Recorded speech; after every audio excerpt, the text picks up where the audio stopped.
The Second Amendment reads, "A well-regulated militia being necessary to the security of a free state, the right of the people to keep and bear arms shall not be infringed."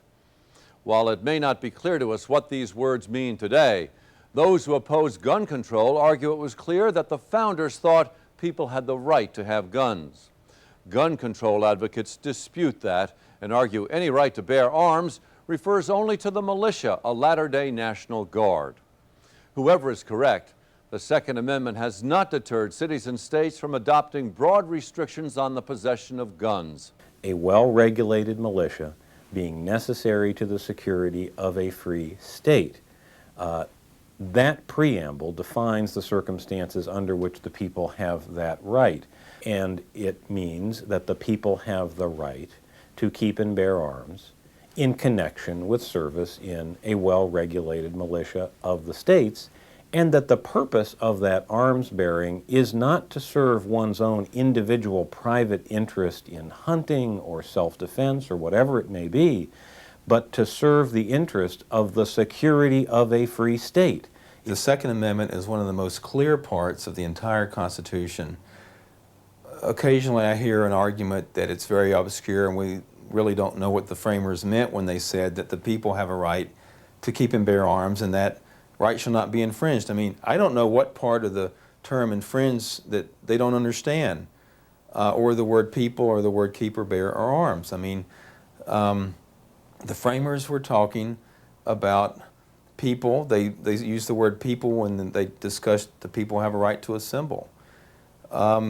If they were talking about, there's an argument that the Second Amendment only guarantees a state right to maintain a militia.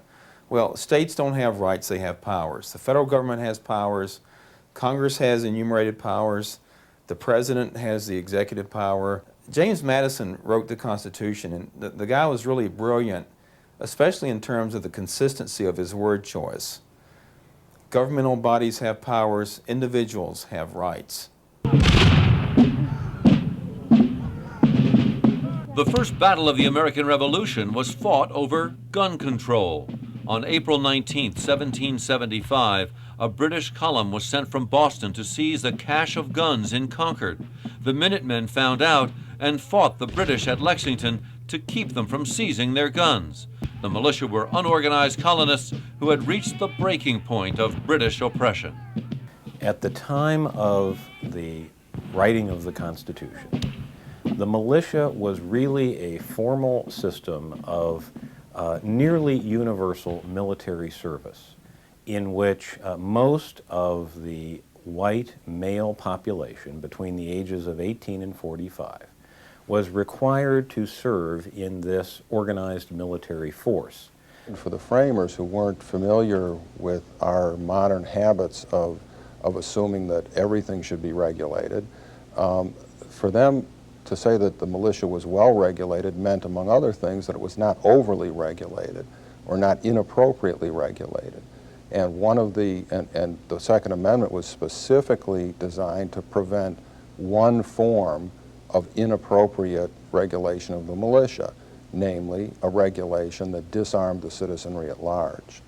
The Second Amendment was not controversial to the founders and indeed provoked the least amount of debate of any provision in the Bill of Rights. Controversy would be an understatement to describe the fight today over what the Second Amendment means and what the answer means for gun control. The purpose of the Second Amendment to protect the people's fundamental right to protect themselves against oppression, that continues to have considerable importance today. And a lot of the gun control laws that are enacted in some of the states and localities represent a real infringement on that very important constitutional right.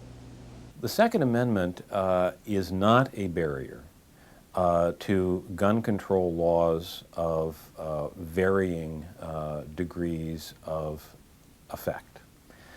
In fact, all manner of gun control laws have been upheld against Second Amendment challenge, from, for example, the ban on machine guns, the ban on assault weapons, various licensing and registration schemes at the state level, all have been upheld. And the reason is that the courts have said that the test here is whether the possession of a gun is in connection with service in a well-regulated militia. The founders thought an armed populace was a sure way to prevent tyranny from taking root in America. They thought guns were important for defense against those who would threaten liberty.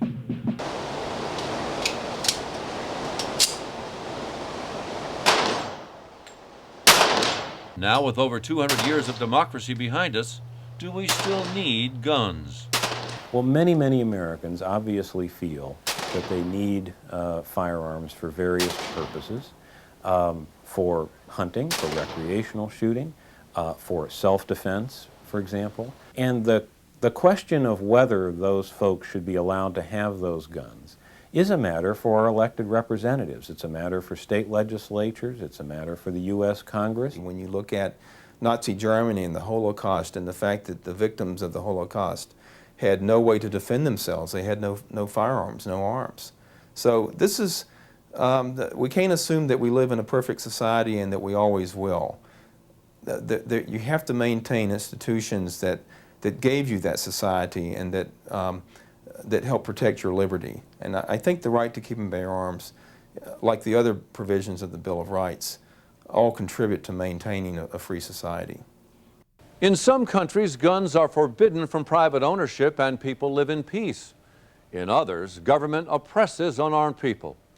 We must decide what rights the Second Amendment recognizes and what, if any, restrictions can be placed on those rights. I'm Tim O'Brien.